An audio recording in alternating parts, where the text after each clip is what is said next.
What up, Brody? Uh, I'd like to welcome everybody to an early episode of Leave It on the Court podcast with your host, Jay Dimes, and my little bro, Jan S., where we talk NBA basketball, everything basketball. You know what I'm saying? I need everybody to go to the YouTube channel. Make sure you subscribe, like, share, hit that cash up one time in the description, help the channel grow. Also, hit us up on Instagrams every Saturday on Instagram Live. Also, check us out on TikTok and Facebook.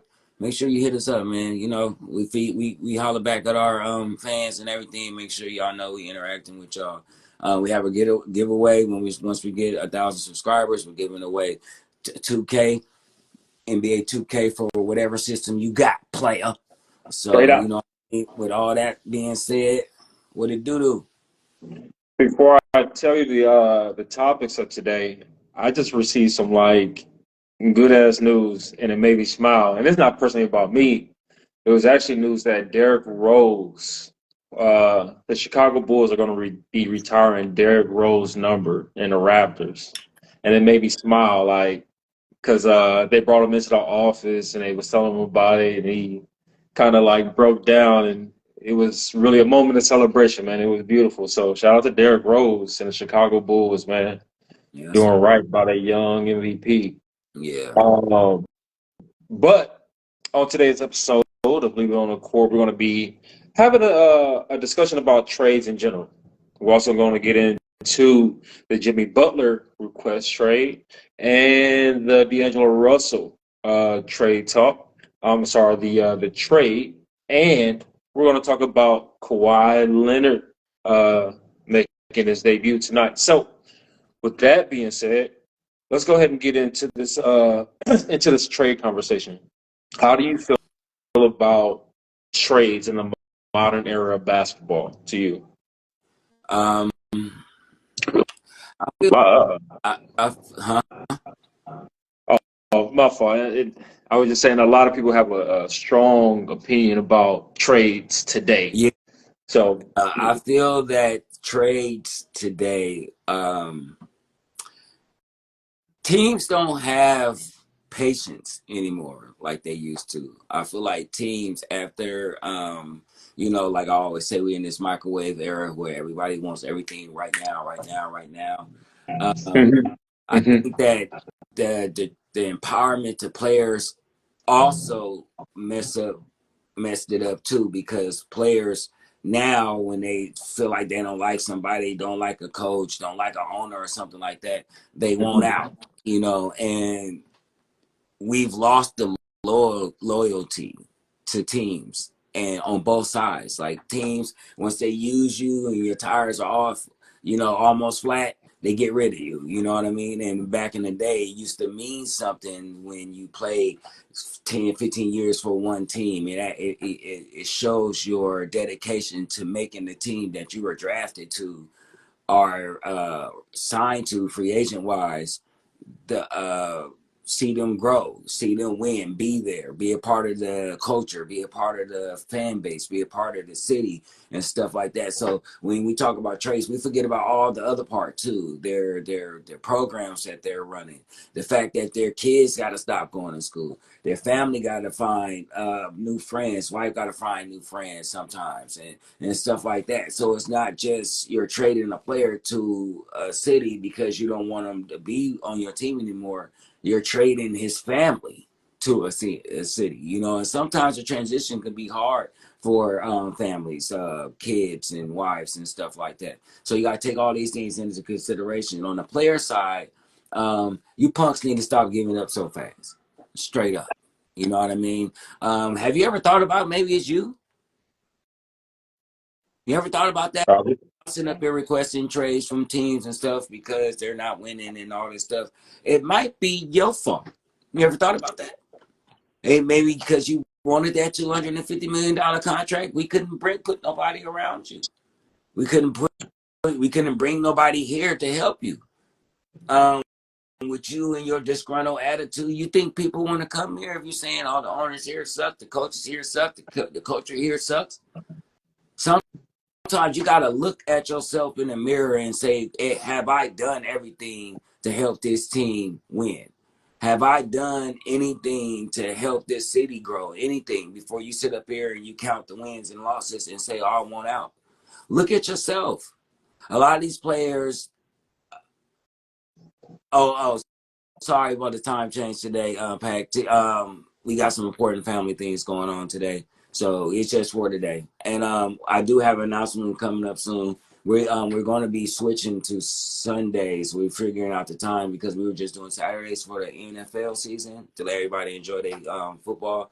So we will be switching to Sundays sometime soon. We're trying to figure out a good time for both of us.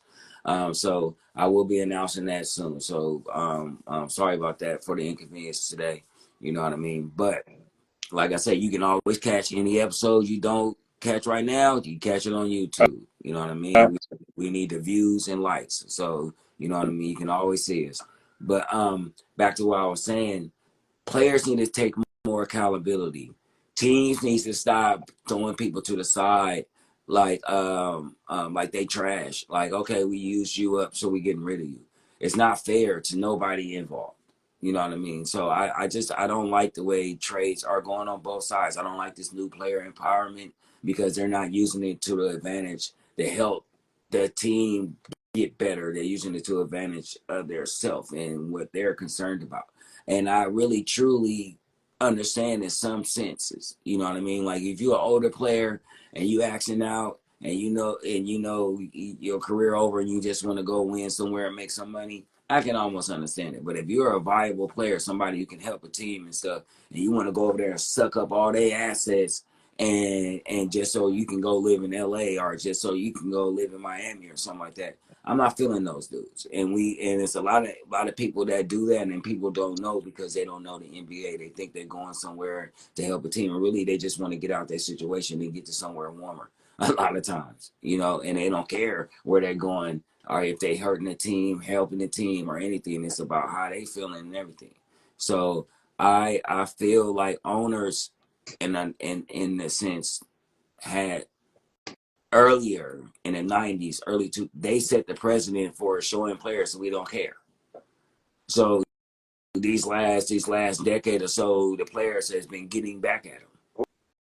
Ooh-wee. You know what I mean? So it's making for bad basketball, bad trades, and everything.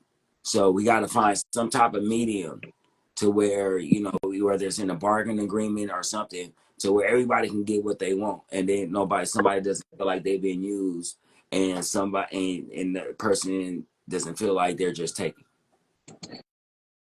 That's a lot of heat there, bro. That's a lot of heat. A lot of real talk. A lot of real talk.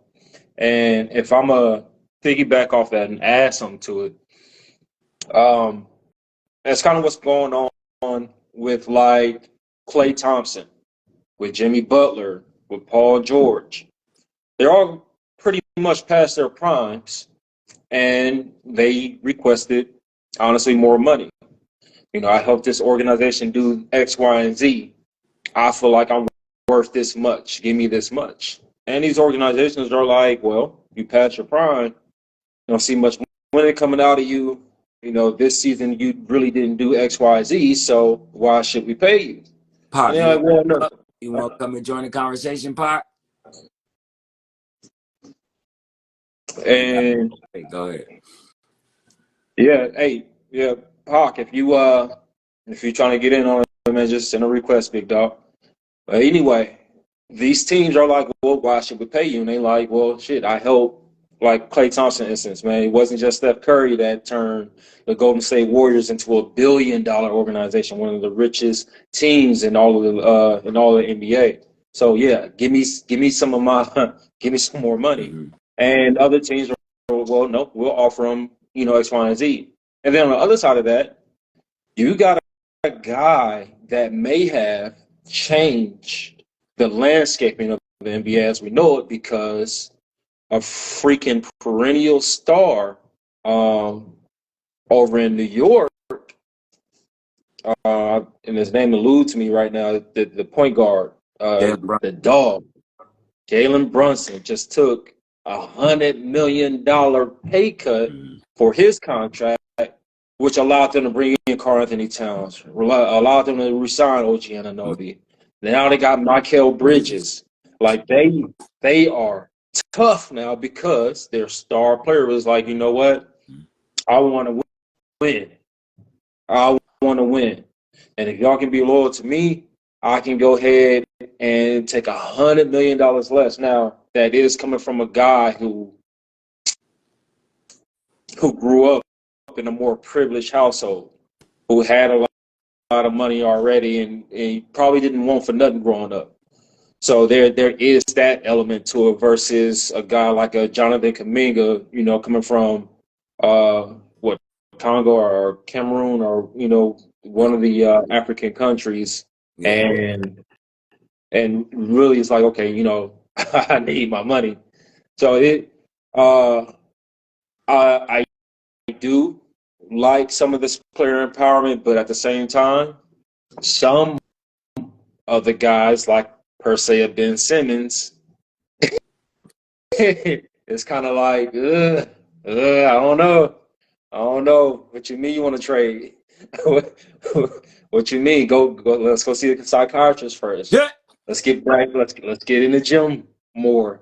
Let's talk to Magic Johnson. Let's go talk to LeBron. Let's see if we can make this work here before, you know, you just get mad at one of your teammates and you know, request a trade. So this is a touchy topic for a lot of players and a lot of fans too, because you think back to the LeBron, his first time requesting a trade out of Miami, and him going on ESPN and making the announcement. It wasn't a trade, even though free agent thing though. That's true. That's a little different. It is a little different, but it's still a superstar leaving a franchise, and a lot of people didn't like that because in their mind, you belong to that franchise. That franchise on you. You're not supposed to leave. You're supposed to through thick and thin ride it out. Yeah. You know, and that's because the players before did. You know, I mean, Barkley can't really say too much about that because he left the Sixers and stuff. But so I don't like it when he started talking about teams building super teams because that's where he went to Phoenix. But anyway, that's a side note. Anyway, a lot of these teams, a lot of these guys, I forgot my point. A lot of these guys do these moves and everything because, like I say, of what happened before, how the owners used to treat people, how the owners used to have great players, and once they were done, they left. The LeBron thing, it was the thing after he left Miami when he started busting these moves, and it seemed like it was a GM and stuff like that. That's when he started changing. You know, when players started having so much to where you feel, or especially particularly him, where you feel like he's over there making decisions. I don't like this dude. We need to get rid of him, and him. You know, and then all of a sudden you hear talks in the background. LeBron doesn't like this guy. And all of a sudden, poof, he's gone. Like, you know, so it's like these things have changed the landscape of how trades are looked at and stuff like that. And yeah. With that, you have to, like you said, it's delicate because of all the other stuff I said with families and all those things. But it's also, if a player don't want to play for you or be on your team, you know, you would like to oblige. But as an owner, it's like, dude, I gave you $200 million. Like, I need you to live up suck it to up. that contract. Yeah, I need you to figure that shit out, whatever it is. 1 or 2 more years. If you don't resign, that's different. But we in the middle of your $200 million contract, and you talking about I lost my joy. Somebody slapped this guy. That's how I'm feeling. That's how I'm feeling. I mean, if you ain't joyful enough with $250 million, then you.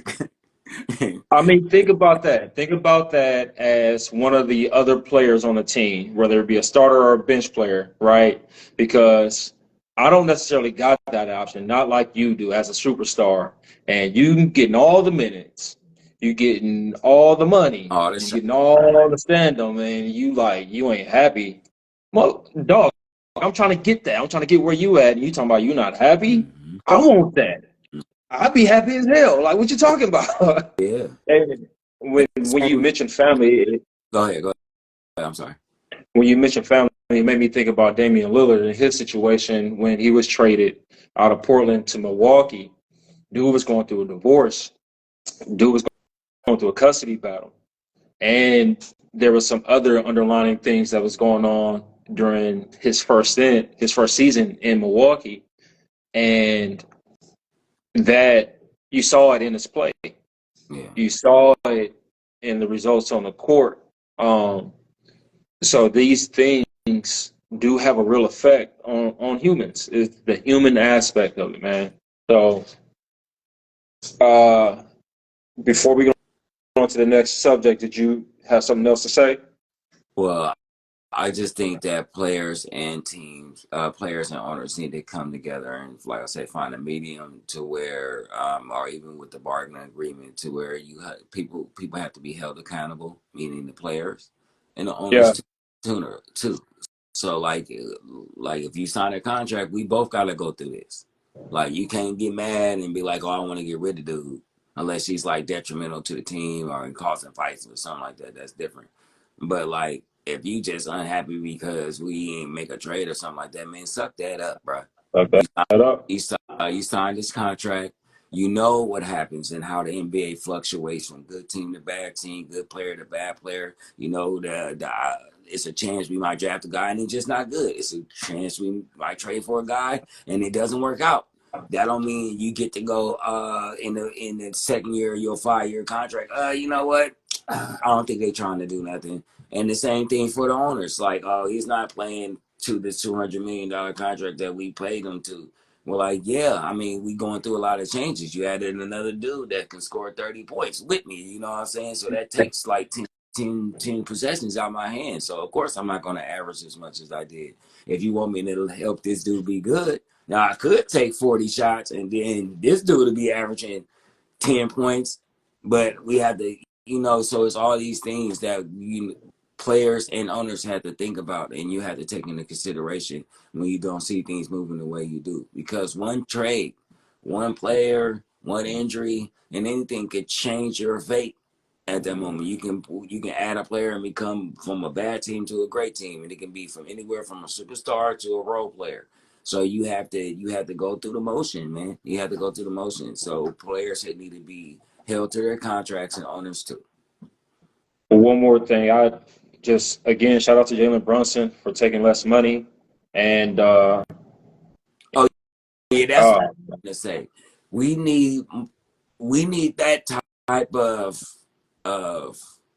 understanding with owners and players. Even though Jalen Brunson still can get messed over at the end, but if they stand pat and work this out and do what they said they was going to do for him, probably help you later on the back end or something like that.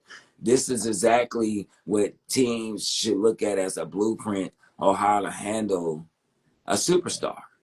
If you going, hey, look, we're going to hook you up at the end of your next contract. We're going to give you something to bless you when you get older. Just right now, we're trying to build around you. Allow us to do that. 2 or 3 years, this TV deal go up, blah, blah, blah. We're going to hook you up with a fat contract. You know what I mean? So that's when you look at the result. Like you said, look at the Knicks. They're taking off. These are the type of things. And, it's examples of this in all sports. Tom Brady, damn near every year he won a championship. He took somewhat of a pay cut, or his contract when it was up, he took a pay cut because he knew he needed players around him in order to win. And look at him. He did go 7 championships. He did it with the Bucks that 1 year. All right, I'm going to take this big old deal. I'm going to take this what's called a deal so we can get Antonio Brown, so we can get all these players around us so we can win. Players need to take heed to this. Owners need to take heed to this. You might not need that $200 million because I guarantee you, if you win, that money will come back to you. I don't know about 100 million, but yeah, you will get more money for winning, and you are mentioned a lot more than person on a losing team. Well, how you say you don't? How you don't see 100 million? $100 million. Your endorsements go up. Your visibility go up. They That's all do. money right there. That's all It money. is. It's It contract. is. Right? You get a better shoe deal. You can get $100 million shoe deal just off being visible. So you know what I mean. You can make that 100 million up on another end on your own. But I'm talking about I'm talking about in the aspect as a team. Like I said, once this deal come through, your next contract, we might sign you early. We gonna sign you right now to this little 2-3 year deal. But in the second year, when this contract comes, we gonna give you a new contract that's gonna stretch. Now, if we got something like that, I can see taking 100 million cut. Because in 2 years, I'm finna get 200. I don't know about 100 million, dog. I don't know. And again, that's a guy that's not coming from a household where I got everything I wanted type ish. So, my last little statement on it, I actually like it. I actually like because it creates like a soap opera of the NBA. I want out, and a person is gone, and you get to see them in a new situation, and so on and so on. But with that being said, let's get into the Jimmy Butler trade talk. Mm-hmm. Perfect introduction. So Jimmy Butler. Matter of fact, Yeah, Pac. let's take this all the way back. I'm on the same page with you, Pac. Let's take this all the way back. What Pac talking about? I'm missing stuff. No, you Let him out. that Okay. when you win, you're worth more, and that's what Facts. You're definitely worth more, and you get to be a part of conversations that you weren't going to be a part of had your team been losing. Which also equates to money. It equates to money when you're in. I just don't know if it's 100 million though. That's a lot. But you gotta understand these contracts, these endorsement deals and stuff. It's spitting type of money. They're not spitting out 15 and something when you're a top tier player. Your contracts is 50 something lifetime, stupid stuff like that. Like, you know what I'm saying? So like your name Allen Iverson or LeBron James, but I don't know if that's Jalen Brunson. I guess we're gonna find out, right? I mean, Jalen Brunson in New York, if he can't get $100 million shoe deal, which I'm pretty sure he already has. I mean, the man averaged damn near 40 in the damn playoffs. Like, I don't see him not having like another deal somewhere it's 50 or 60 or 70, 80 million. That's probably why he's not tripping out other than coming from an affluent family, somebody with money and stuff. But still, if he had to have a plan in place. His agent had to have something like, bro, we got Nike, we got this, we got Kellogg's, we got blah, blah, blah. All right. Jimmy Butler requesting a trade out of from the Miami Heat. Now, I kind of want to go back to the beginning with this, because I feel like where it started was last season when Pat Riley said publicly that we're not going to resign Jimmy Butler to an extension, to a max extension, that is. Then the playoff series happened where the Miami Heat lose, and during the presser after the postseason, during the presser of the postseason, Jimmy Butler did not play during the postseason last year, ongoing knee injury. But he implied that if I were out there, we would have won this series, probably would have won the next series. Now, Pat Riley came back after that presser and basically was like, shut your mouth. Like, shut up. Don't say that. If you're not on the court to help, then you're in no position to say what would have happened. So Pat Riley basically said publicly, shut your mouth. And then going to the season, Miami got out to a rocky start. Jimmy Butler been on the court, but Shams came out and said, per his sources, that Jimmy Butler is requesting a trade. Now, they let that kind of float in the air, and talks got louder and louder because he made it to ESPN, made it to Stephen A.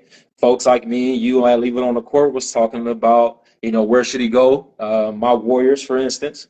And Pat Riley came out publicly. It was like, look, Church. usually I let these things go, but these talks are getting too loud and it's disturbing my team. We're not trading Jimmy Butler. And then fast forward a couple of days, Jimmy Butler was just straight up said, hey, I'm not happy here. I'm not happy here in Miami. Now, we just got done having a trade talk. How you feel about Jimmy Butler coming out saying, I'm not happy here. I lost the joy. I have so many mixed emotions about this because Jimmy always does this. Jimmy goes to a couple of seasons where he does great. He feels like he deserves better players or something like that, and then he wants out. He's done it on 2 or 3 different teams. So there's that. Then there's the facts. He has taken them to 2 finals. And usually dudes that do that get paid. So regardless if he's being available, which is my favorite ability, he has put in the work, man. He has shown them that he can lead a team, and all you need is just add another dude, and we can probably get over the hump. Now, there's this. You got Pat Riley. Pat Riley has always been known to be like, F you. You don't like her? Bye. Like, you know what I'm saying? He let go of D Wade. He done let go of some really Shaq. He done let go of some really great players behind that. Hey, you doing too much. Like, so you also have to know your audience when you're a Jimmy Butler. This ain't the Sixers, bro. This ain't Minnesota and stuff with these soft ass owners. We talking about the mob. Like when you talk about Pat Riley, that's what it feels like.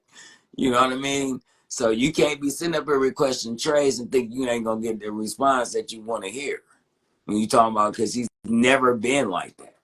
So that's also another thing. You gotta know who you picking your battles with. You know, if we want to talk about good old boys, the person that's at the top of the good old boys, Probably Pat Riley. There ain't no probably. It ain't a person, it ain't a GM in the league that ain't scared of Pat Riley. Okay? So, Jimmy be cool. You mess around, get blackballed out here, bro. You better watch out. So, but on the other hand, I feel like the Heat are selling Jimmy short. Like, I understand he hasn't been healthy as he could be. But on the other end, like, if you're doing every freaking thing, I mean, how healthy can you be? So you have to, it's going to be some give and take there. You know what I mean? Like, so when you look at players like Harden and Kawhi and Joel and Paul George still getting contracts for 200 or 300 million and stuff like that, and these dudes on the game playing about as much as I am. When you Jimmy, you like, dude, for the most part, I've been here. I took us to 2 finals, and you're gonna try to hold the fact that I missed the playoffs, because I feel like that's what Pat is pretty much doing so far as the extension. You're gonna take the fact that I didn't play the playoffs and hold that against me when I'm just looking across the room and this dude Paul George has got paid 200 and something million, and this dude can't even, you breathe on him wrong, he get hurt. Like, are we serious? So it's like I can feel Jimmy in that aspect. So I'm like, it's a what's the word, conundrum? Yeah, conundrum. Yeah, it's a catch-22. It's a double-sided sword. Yeah. So the Minnesota thing happened 8 years ago, where Jimmy forced his way out, and there's you alluded to it earlier. There's some consistency in that, right? Because it was Chicago, then it was Philly, then Minnesota, or Minnesota, then Philly, then now Miami. The key component in each one of those trades was Jimmy wanted the max contract. Give me my money. I want my max. mean, Yeah, stop trying to sell me short. Give me a max contract, or I'm yeah, gone. Every time. yeah, And as you the should. proof is in the pudding, right?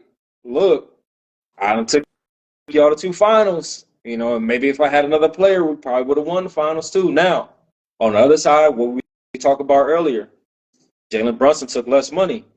He was able to bring in all this talent, and Nick's doing pretty damn good right now. Jimmy Butler is 35 years old, turned 36 in September. Um, Typically after 35, you out your prime. He wants a 4 to 5 year contract, max extension at 35 years old. I don't know a team that's going to do that for him. Even my Warriors. Now, can we talk about maybe 35 million a year, maybe 40 million a year? You know, maybe we can have that conversation. I feel like we just need to sit down with Pat Riley, just him and Pat. No, no lawyers, nothing. Let's talk about this. Why are you not happy? Well, I want this money. Okay. Does it have to be a max? Can we agree on 25 million? No. Can we agree on 30 million? 33 million. When All right. a team I can see that with Miami, no. I just took you to 2 finals, dude. Like, are we serious? Look at what Paul is getting. Look what they just gave Kawhi. He ain't played in 3 seasons. he, he played last season. Whatever. He ain't played in 3 seasons. If you don't play when it count, you ain't played. As far as I'm concerned, I don't care what you did in the regular season. If you ain't playing in the playoffs, that season didn't count. Especially if your team made the playoffs. So he ain't played in 3 seasons. And they just gave this dude an extension. He ain't played in 3 seasons. And He ain't played in 3 seasons. And you gave this dude in 3 playoff seasons. We'll call it that. Yeah, there And you they go. gave this dude 100 and you. Yeah. So to add on top of that, though, if Miami don't make it into the playoffs, into one of the top 6 seeds, they lose their first round draft pick to OKC. Mm-hmm. So there's a lot riding on Miami being able to make the playoffs. So my question to you is, should Miami send Jimmy Butler home? So wait, hold on. What's the use of them you having a first round pick if you make the playoffs? It's still gonna be a low ass pick. Hey, it's still a first round pick. I mean, I understand. I mean, okay, well, if you 20 or 30, who cares? I gotta add on that Jimmy Butler was just suspended for 7 games for conduct detrimental to the team. So him coming out in public saying, "Look, I'm not happy." Pat Riley suspended his ass. But see, 7 games. they said there's been several instances, so it's other things too that we haven't seen. Like they showed a clip on the show with Malika that he was on the bench when it was like last seconds, and he stayed on the bench while everybody was standing up and stuff like that. So it's those type of things. The aesthetics haven't been cool for him. So yeah. I gotta add to that. So that game, they won that game, right? That the famous picture of him sitting down, or everybody else standing up clapping. They won that game, but Spo set his ass because he felt like Jimmy Butler wasn't playing hard that game. Set his ass. The team ended up winning. Set his ass for the entire fourth quarter too.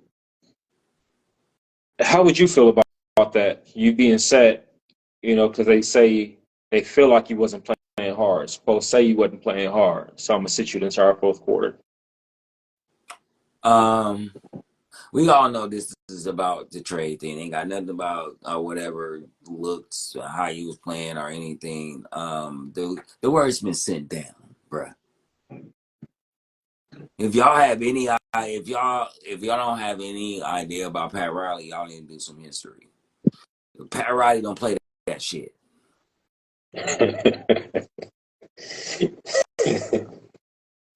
And if you know anything about the Heat, you know Eric Spoelstra. That's his little. If we was talking prison talk, Eric Spoelstra would be walking around with his hand in his pocket. Okay. Yeah. All right. So if he says, "Oh, Jimmy don't want to be here," I guess Jimmy don't want to play. Guess Jimmy don't want You to play. know what I mean? So you know he got that. Oh, hey, you know what? I don't think he. I'm up here looking from the owners One box. I sweet, like yeah. the way he looking. I don't think he should play the rest of the game. Yeah, Eric was like, "All right." And to Spo credit, man, Eric Spoelstra don't play that shit either, man. He don't he ain't no coward, he ain't no punk. He gonna run his team, man. Not to mention that him and Jimmy have already had Yeah, dudes saying Spo how ain't no they punk. are, before. So Eric probably waiting to put him in. Like you give me okay, bitch his ass. Like, The trade deadline is February 6th. Jimmy Butler came out and said, I just want out. I don't care what team you trade me to. At first, it was Phoenix and Golden State. Now it's trade me anywhere. Where is Jimmy Butler being traded, bro? I like Phoenix because Bradley Beal's a Pat Riley type of dude. Shut up and play. Okay. I don't like the fit for Phoenix, but I can see Pat Riley taking that hit because we ain't got to re-sign his ass because he signed to a forever contract with over whatchamacallit. And he definitely, on the bill end, you definitely ain't going to get what you think you finna get on next contract in Miami player. So we're going to use you up for these next two, whatever left on this little $200 million deal, and we shipping your ass. So, that's what's going to happen in Bill. But with Butler and Phoenix, I don't really like the fit. I would like Phoenix to get a point guard.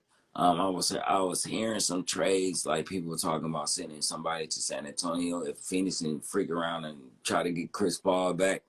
I think with Jimmy with Chris Paul and Booker and Durant, that's a good team.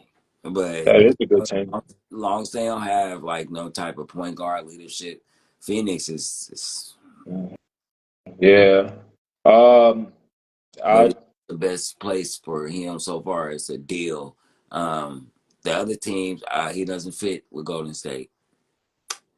He said something about Dallas. He doesn't fit with Dallas. And he would fit in San Antonio. yeah. Maybe if San Antonio could figure out a way, I would try to probably get rid of Harrison Barnes and somebody else, and maybe bring Jimmy there.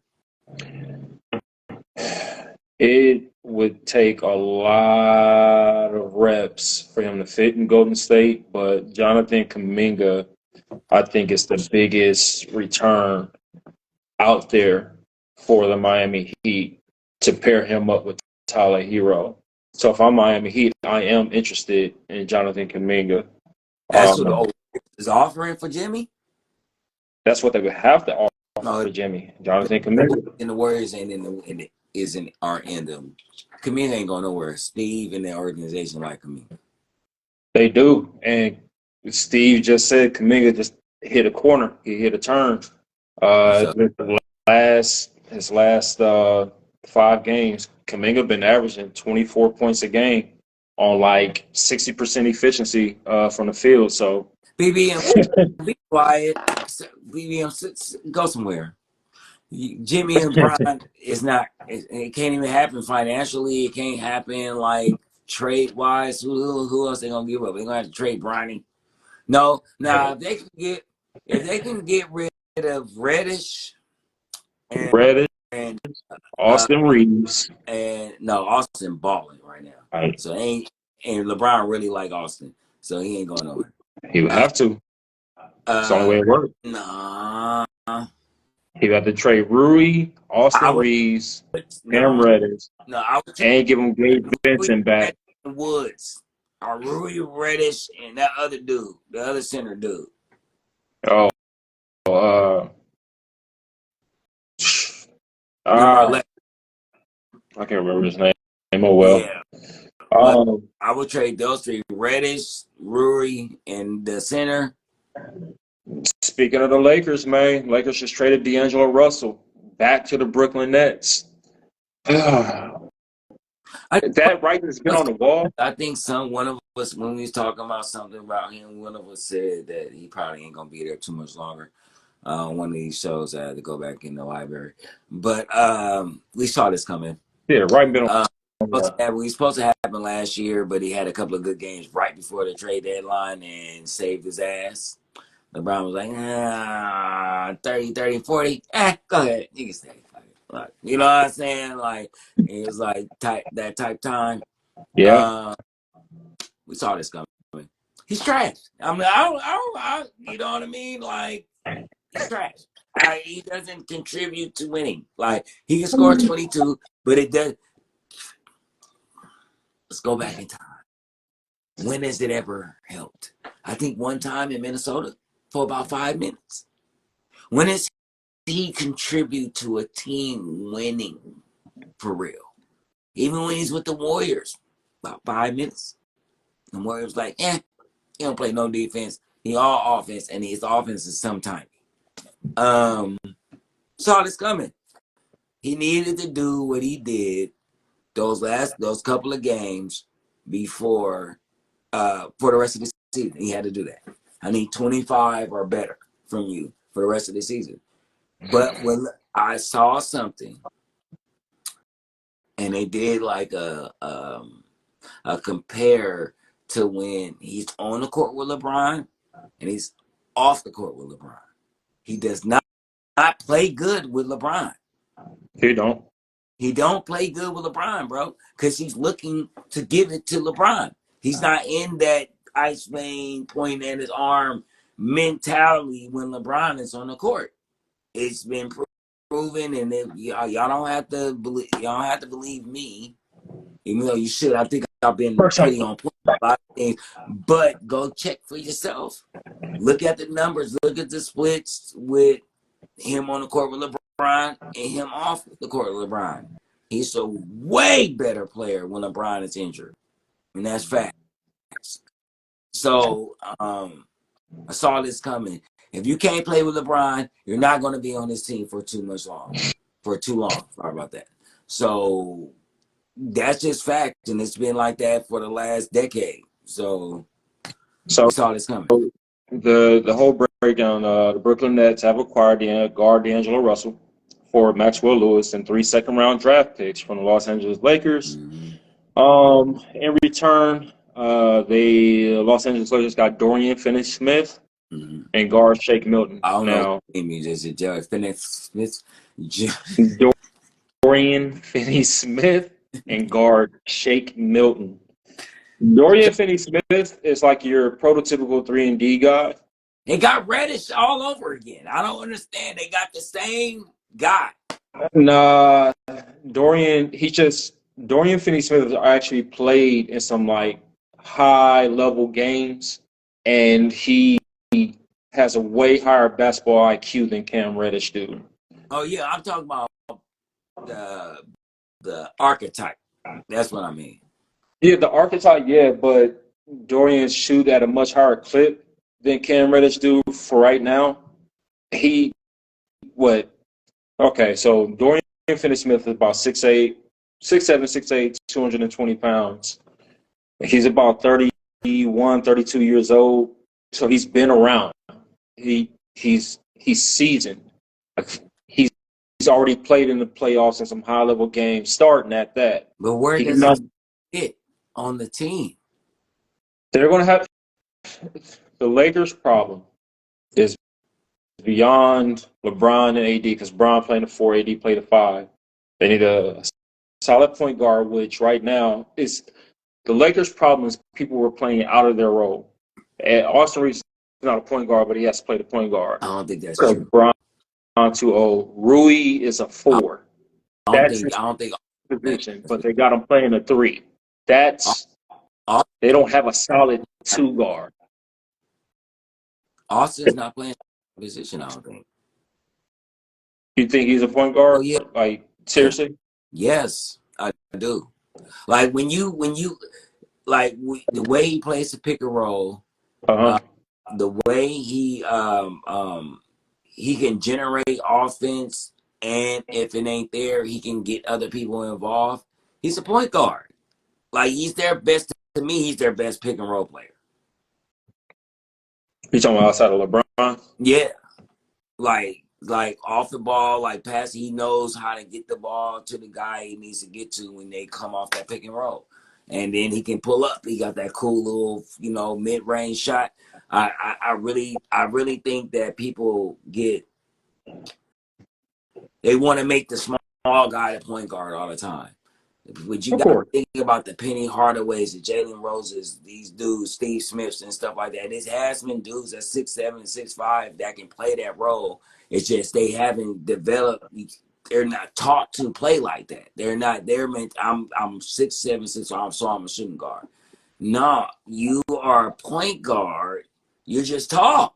And I think that's what it is with Austin. He's man, like when I watch the Lakers and he's leading the offense, they play better. They play better. He when I watch Dude play, he tends to look for his own shot a lot. He's not really looking to run the offense like that. And I'm pretty sure the coach and Brian put it in his head, man, when you're out there, go get it. Like, go score for us. Go score. Now, he can play the pick and roll. He can direct the offense, but that's not his natural position, I guess Oh is what no, I'm he's not saying. going for 10 assists. We're not. No, he's But not. He's what point not doing guard that. is? What point guard is? And you It can name 2 out of 30. almost, yeah, almost. So It's got a we're lot of that going about the around. new league. He's a new league point guard. You might have a point there. You might have a point. He Uh, only going Chris Paul, Halliburton, and maybe one other guy that's actually trying to be a real, like, let me get 10, 12 assists, point guard, get everybody involved, but everybody else is steps. They all steps. If I get 6 or 7 assists, that's great. But if I put up 30, we going to win. the what I'm getting at is not necessarily the assist aspect of being a point guard. It's more so control of your offense. Mm-hmm. I need you there, there, there. If this happened, go ahead and flash back door. The extended version of the coach. I Mm-hmm. don't see that in Austin Reeves. That's I see that LeBron. you got LeBron on the floor, but we're talking about when LeBron is going here, run the offense. Out of anybody else on the court, he's the next best guy. And that's I guess that's what I'm saying. That's the problem. That's the But problem. I think they need a when more LeBron qualified guy. never, if unless you're Chris Paul, there's never going to be another leader on the court though. Unless you're a Chris Paul guy here, he's not, and you're on the court with LeBron. LeBron essentially is the real point guard at all times when he's on the court, no matter what position he's playing. But And that's the problem. if we're going to give a guy. And he needs a point guard like that. He doesn't need a Chris Paul. He needs a Steph Curry type point guard. He needs a guy who's a shoot first point guard because Yeah. essentially he's the real point guard. So that's why I say Austin fits with him because we're not looking for you to run an offense. I run the offense. It's just when you got the ball, you direct people. He's pretty much directing people to end up running a pick and roll. All that motion to be a bunch of crap. Because at the end of the day, we running a pick and roll. After he go through there, after he come through there, when he comes around, it's going to be a pick and roll off that. That's what it's going to be, essentially. So my only point is even though that's the kind of you make a good point saying that's the kind of guy that LeBron needs. I'm just saying he is playing out a role though that he's not essentially a point guard. DeAngelo Russell first 2 games back in Brooklyn in his first game had 22 points, was 10 of 13 from the field, had 2 rebounds and 8 assists. Second game, he's DeAngelo Russell, 9 points, 3 for 11, 3 rebounds, but he did have 13 assists. So that was the problem in LA. It's up and down. It's I need to know what I'm going to get from you night in and night out, especially if I'm playing with LeBron. I need to know consistently that if I break the defense down, you can knock down that corner He's three. not a dog. That's why. He's Maybe there for not. he's there for the show. He's not there for the grit and the grind. I'm gonna do whatever it takes every single night to win. He's a guy. Oh, since I had a good game last night, tonight I'll Yeah, take it. yeah, Like, you know what I'm yeah, saying? And yeah. and that's a lot of problem with a lot of these dudes. Like, it ain't enough guys who want to take somebody's throat. Real talk. Pause. You know what I'm saying? It's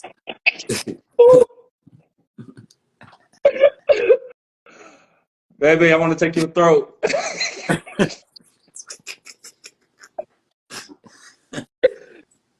Crazy work. Oh, wait. pause. But you know what I mean? It ain't a lot of dudes that want to put their foot on somebody's throat. And all right, for the next 5 games, I'm giving everybody 50. I don't care. 50. I'm walking up in your locker room. Hey, bruh, tie them shoes up tight. 50 tonight. It's going to be a Like, you know long what I night. mean? We ain't got enough of them dudes. So before we get up out of here, we got to touch on that. Kawhi Leonard is set to make his season debut All right. tonight. So Street Clothes himself, the originator, the time consuminator, the sitting on the ventilator.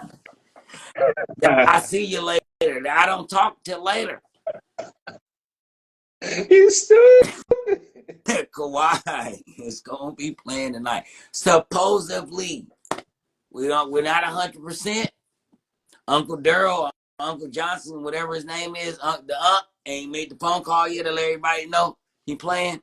So we gonna see. He's supposed to play against the Hawks. Hopefully Yeah. soon.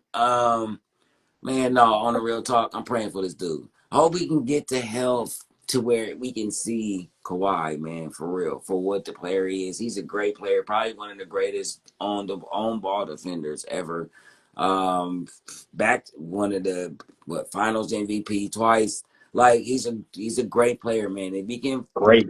get that knee reconstructed and stay on the court, we're gonna see some great basketball. But unfortunately, that hasn't been the case for a long time. You know, outside the little 70 games already played the other season.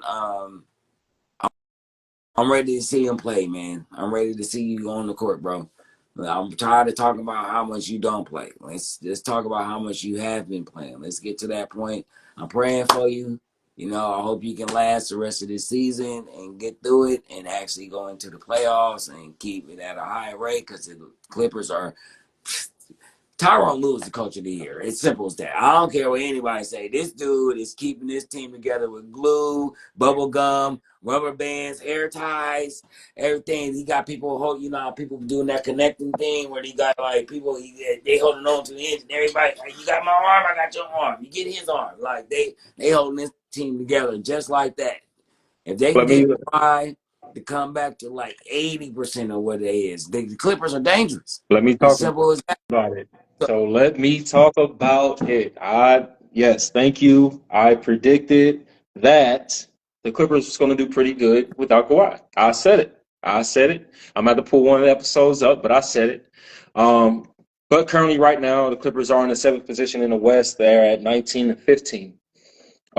Yes, Kawhi is set to return tonight to play the Atlantic Hawks at 9:30 Eastern time. Um, I was kind of I was disappointed that Kawhi didn't play in the Olympics. Remember, because they had to pull him out of the Olympics for the knee inflammation, which is going to be an ongoing issue probably for the rest of his career. But I, a lot of folks were saying that the Clippers wasn't going to do good, that they weren't going to win many games because they did trade Paul George, and Westbrook got up out of there too, even though he was playing okay off the bench. Um, yes, the Clippers are 5th in the Hold on. Yes, the Clippers are 5th in the West in defensive efficiency and 27th in the West on offensive efficiency. Kawhi Leonard coming back to the Clippers is going to make them a dangerous team. Yes. Would you say? Yeah, of course it's going to take a month or two before things to get well oiled and before they start to click. Would that make them a championship contender? Oh, hell no. Boy. Why not? Tell me. I already know OKC, why, but tell our OKC viewers why. and Dallas. OKC, Dallas, and Denver. Uh-huh. That's OKC, Dallas, and Denver. That's what makes them not a contender. What makes them not a contender is James Harden in the playoffs. That too. and hopefully that's how irrelevant he was. All this winning and stuff, I ain't say nothing about dude. Like, that's how, like, because we know when he gets to the playoffs, that beard gets shorter. So we gonna see. Oh, Kawhi. Here, See, boy, everything get tight. Everything get the clinching and stuff. He don't know what to do when he get in the playoffs. He don't know, do I want to score? Do I want to turn the ball over? Do I want to pass it? You don't know. What gives me some sort of hope for the Los Angeles Clippers is that Kawhi did play 68 games last year, right? Mm-hmm. Before he's set for the postseason. The way I look at this, I kind of feel like, and I hope I don't get fined for this by the NBA. I kind of feel like Ty Lue did this on purpose, man. What? He saw that Kawhi was able to play 65 games, 70 games. What Kawhi just missed? The first 32 games of the season. That leaves about 50 games left, plus the postseason. Mm-hmm. Okay, postseason, I just need 16 wins. Mm-hmm. 50 and 16, man, 66 games. Can you give me that at a high level? So, I think that you're right in a sense, but I don't think he did it in a malicious way. I think that he just knew his player needs to get healthy, bro. He needs to get healthy, and like if I can save my secret weapon until the second half of the season, I'm finna save him. all I gotta Like, you're right. do is stay afloat. I'm sure they have conversations every week. Like, how you feeling? All right. I don't like the way that sounds. Sit out another week. We all right. You know what I'm saying? Get another call in a week. How you feeling? I'm feeling a little better. I can practice. Okay, just practice. Give it another week. We doing all right. Like, you know what I mean? So, at the minute of the phone call, like, I'm good. I want to play. And it was like, all right, we'll give us a week. We'll check back in, and then we'll get you to work. And I think that's where we at now. It's like, he probably could have played a month ago, and Tyrone was like, dude, we winning. We're going to need you for the next stretch. You already done missed your chance to get your little pay, whatever it is, for the 65 game. So sit your ass down for a minute. Get healthy, bro. I need you to be Kawhi when you actually get on this basketball court. So get to the point where when you call me and you like, all right, coach, I'm ready. And then we'll go from there. And I think that's what that's where we at this point. I ain't putting Not to mention Bomber. Look, bro, I get Bomber, like, bro, I gave you a gym, arena, like, come on, man, I'm paying you a lot of money. I gave you a freaking extension, bro. Like, come on, I need you to play, Kawhi. I need you to play. I'm not putting it past T. Lue. I just think it's too good not to be like, look, if I could just sit you the first half of this season, and you can be healthy for the second half, man, you know what? We got a chance. We got a chance. All I have to do is keep us afloat. Mm-hmm. And they be playing that goddamn defense with them young girls out there. Tyrone has proven for the last 3 seasons that he can keep the Clippers as a relevant team no matter what he got going on. Yeah. And that's what separates him from the other coaches, because he knows how to take whatever you put in the gumbo pot and still make it taste like gumbo. Still make it taste like gumbo. I heard that. And on that's time, big dog. All right. Well, of course, I'm Jay Dons. It's my little bro. I love you. Always conversations is always player that we have. You know what I mean? I need everybody to go. You too, man. For sure. I need everybody to go to the Leave It on the Court podcast channel on YouTube. Make sure you subscribe, like, and share. Make sure you check us out every Saturday on Instagram Live until we change the schedule, of course. Check us out on TikTok. Check us out on Facebook. Other than that, we just left it on the court, man. So till next Saturday, that's game. Also, Game. beat that murder. You can't tell me nada. You can't tell me nada. I'm about